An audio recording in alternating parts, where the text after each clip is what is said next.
Let the words of my mouth and the meditation of my heart be acceptable in thy sight, O Lord. This is one of my favorite spots by my house, just because it's so secluded and not many people come over here. And it's so beautiful. It's a little lagoon area. But I wanted to share some thoughts. I'm going to go this way first. So way, way over there in the distance is Port Louis. But I wanted to share, I started to write an article about what I'm about to share, but I just wasn't getting the right words. I wasn't getting the feeling out on paper that I wanted to extend to the listeners. And so I decided to record a video about it. It is week 4, and we've almost been here a month. We will be here a month tomorrow. And it has been hard.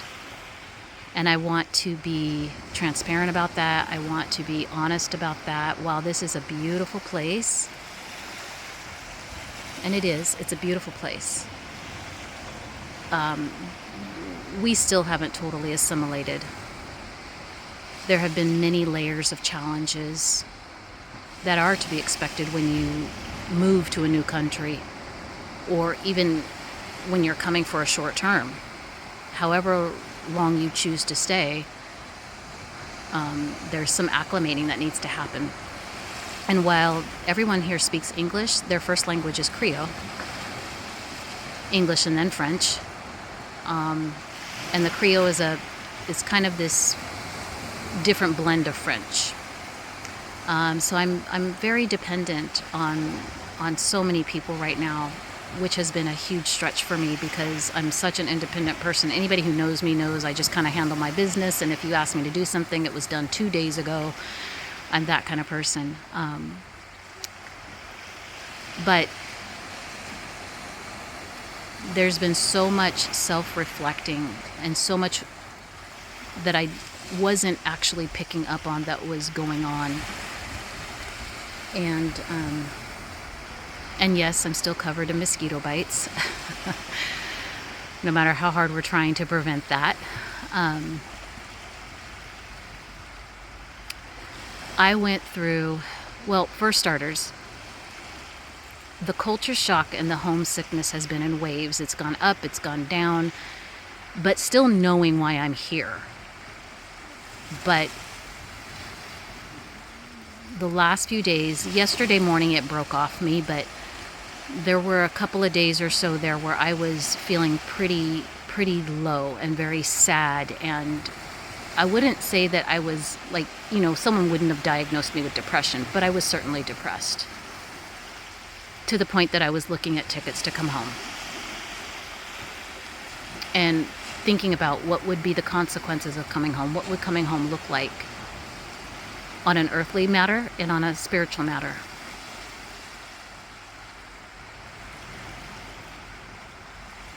I had to get to a place yesterday. I just got before the Lord and just the night before yesterday morning, I prayed to the Lord before I went to bed, and woke up in the morning and remembered the scripture the Holy Spirit brought to my mind, that the garment of praise lifts off heaviness. So I got up, got my coffee, and got right into worship. And I worshiped for quite some time and just allowed for him to minister to my soul, which allowed for him to get me to a place where I could hear that still small voice. And the Holy Spirit spoke into me of a few things. I was honest with him about how broken I was feeling and so out of control. And I was honest about all the things. I named everything, whether it was good or bad. I didn't care. I just was transparent because he can already see it anyway. all the things that I can't control, all the things I don't have the answers to, all the responses of other people and their behaviors and some of the things in the States and here, and what I was going through with that, because that's been a challenge too. And the Lord, this transition in my life has brought up things that I think the Lord had been meaning to deal with me on, things that He didn't want me focusing on anymore, things that keep coming up from time to time. And some of those things are a little too personal to share, but nonetheless, He saw them, and He knows how to deal with those fragile places in our lives. And what He brought to me was Elijah. And he's been showing me things through Elijah, actually the past maybe week or two almost, about how Elijah was feeling down for about 3 days, and he went and sat and he was rehearsing all his failures. And the Lord came to him and said, why are you here? And the Lord wasn't asking because He didn't know that he wasn't already there, or he wasn't asking him because he didn't know the answer, but He was wanting to get Elijah back, pull him back in, kind of like He did with Adam in the garden. And He did the same with me. And it was on two levels. One, why was I here going over past failures, going over into these places and spaces that He has dismantled already? And then why was I here in Mauritius, in the middle of the Indian Ocean, reminding me of what was true and not what the lies were? Because what He revealed to me was that He was in the Spirit dismantling all the things. He told me to leave behind things. He told me to come out of the American system. He told me to come out of a lot of things, not just physically. That He had dismantled certain relationships. He had dismantled ways that I was living. He had dismantled a system that I had asked for. He reminded me, you asked for this. You asked for me to break cycles. You asked for the truth. And I am doing that. And when we ask Him to do things, it does not always look like what we think. In fact, 9 times out of 10, it's not gonna. I was exhausted in the United States. I was working so hard, and yeah, I was paying my bills, but like everybody, barely. And then having nothing left to show for it, I was exhausted and not really doing the things that were really in my heart and that I was called to do. I was doing some things that I was enjoying, sure, but I wasn't fulfilled in the ways that I knew that the Father wanted for me and that He means for mankind. The way that this world is structured and the way things have happened was not His will for us. It's like a form of slavery. And that's how I felt. I felt enslaved. But bringing me here,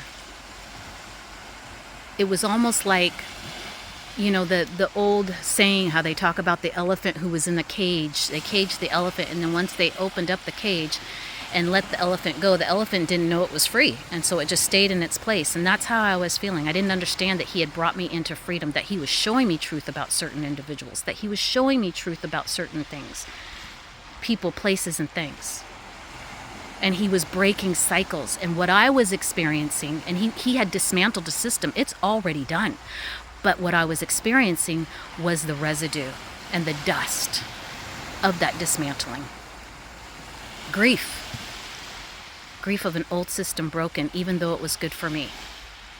That the enemy had no authority and no power, but that the enemy, in his residue and dust, which is what I was feeling, was trying to distract me and get me sad and get me scared and get me to turn back so that I wouldn't complete the assignment, so that I wouldn't complete the journey, that I would go back to Babylon, that I would go back into Egypt. is what the enemy was trying to do. The enemy is really good at making things seem as such. They're making things that we already feel a little bit bigger. And it wasn't that the Lord wasn't acknowledging that the place that I was in was heavy and emotional. He was coming to minister to me, like he did with Elijah. He brought him bread. He brought an angel to touch him. He brought comfort. He didn't argue with Elijah. He didn't condemn him. He didn't shame him. He didn't rebuke him. None of the things. He just said, I'm going to feed you because the next place that I'm bringing you is too great for you, and you will need your strength. And the Lord was ministering the same thing to me. And he gave me instructions yesterday of his expectations of me in this place. And he spoke to me a repositioning. That this is what repositioning can feel like.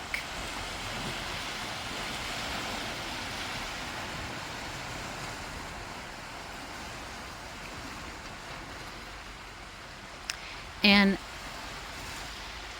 a friend of mine told me yesterday, she said, I think you should really start speaking about what's going on, because I think a lot more people here in the expat, who are expats are feeling that. They may not be feeling it on in the same way that I am, because I follow Jesus Christ, Yeshua HaMashiach. That is how I live my life. And not everybody here does that. But they might still be feeling these deep feelings of grief when you get to another culture. And that's just one layer. The food's different here. I miss our food. I miss my late 4th of July chips.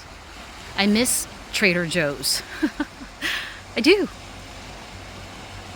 But I also remembered the many reasons the Father told me to leave and why. And he promised that if I waited upon him, he would give me strength and he would renew it, and he's not going to leave me nor forsake me. That he will mount us up on wings like eagles. When we trust in him, he's our place of refuge. And I knew that, but I needed to be reminded. And I needed to see. I asked him, I said, Father, I need hope. I need clarity. I need to understand. Because 50% of me wants to go home and 50% of me wants to stay in obedience. But if I disobey you, what will happen? Because the truth is if I disobey him and go back, I'm placing myself in judgment. Just like a good parent. When our children don't do what we ask them to do, there's consequences for that. And depending on their age or whatever it is that they did that wasn't in alignment with what we asked them to do, there is somebody coming by singing, so that's just how that goes sometimes. This is a public area, so anyway, it's just like a good parent.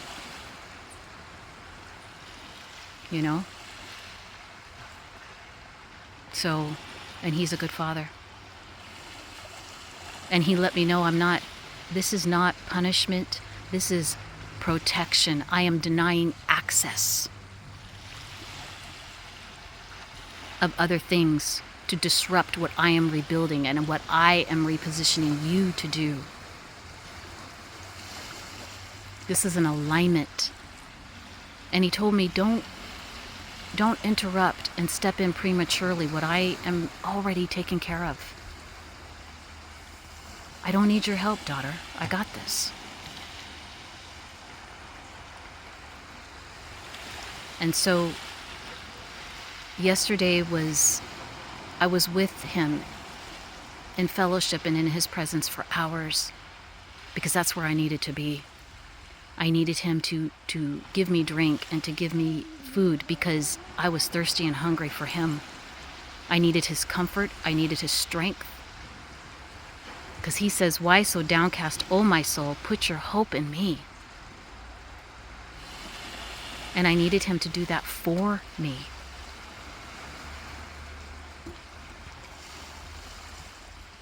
And he will do it. He sees the needs. He sees all the things that are going on here. And we take for granted so many things. There is so many layers of changes that I am going through right now. And I'm not a victim. I chose to obey the Lord, and I'm choosing to let him have his way in my life and his perfect will to manifest through me. This is a state of mind. And it's a change of direction. It's coming out of something that no longer fit my life because it was hurting me.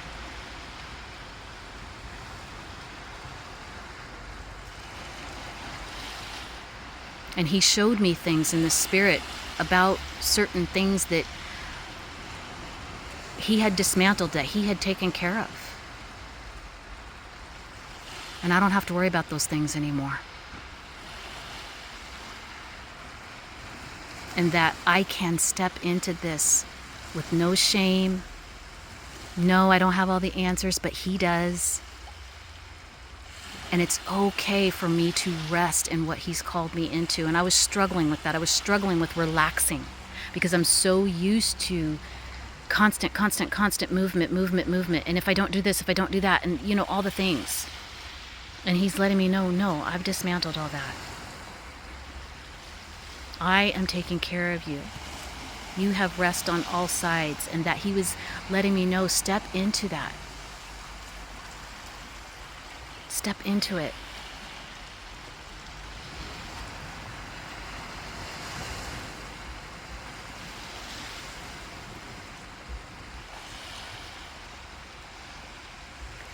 And he's definitely doing new things. I'm meeting lots of people. I've met so many wonderful people.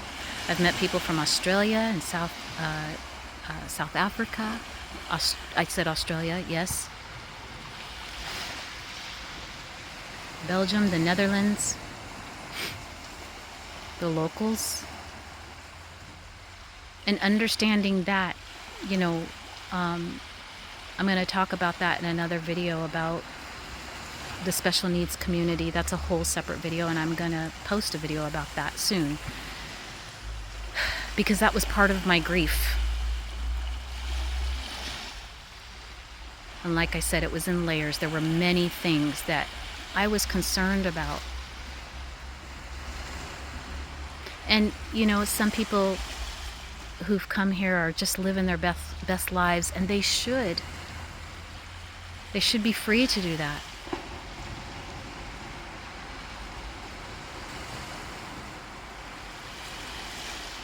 But the Lord was showing me I still have some areas where he's healing some places. I've come a long way.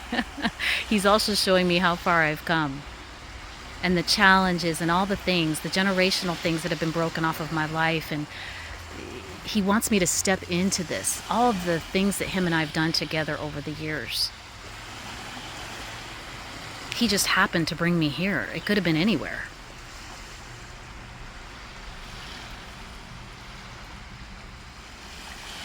I miss familiarity. I miss the convenience that we have in America, The stores here, they close at 7 o'clock in the evening, and on the weekends they close at 2 p.m. But those are no complaints. That's probably actually good. It gets people to come in and get inside. People come inside here. There's not a lot of running around on the streets. The people are not on their phones all the time. I've seen very little of that. I do not see teenagers on their phones. I'm not saying that they're not. I've not seen much of it. This is a culture that's very family-centered, and that's good. And they are about 20 years behind us, maybe more.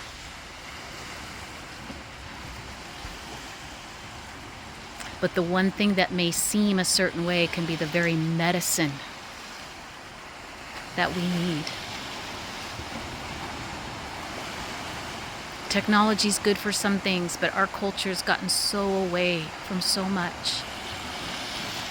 There are people who are they're lonely. I just received a text message from somebody I don't even know in the States in a group, and she's lonely. She's thirsty for fellowship. She's hungry for true companionship because everybody's on their phones and inside, and no one is fellowshipping and being real with each other.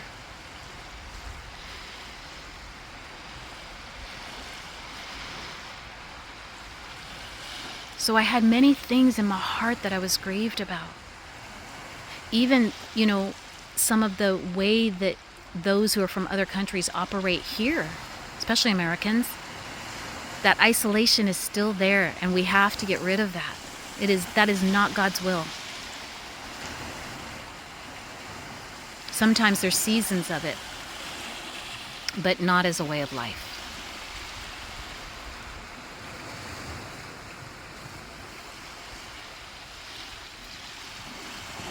So yesterday, that broke off of me. And last night I slept so well.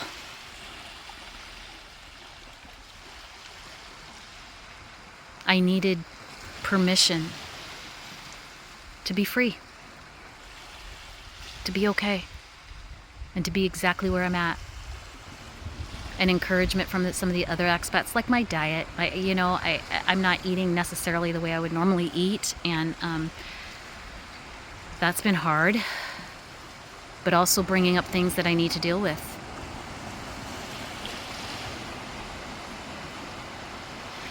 And that are being dealt with, that are dealt with.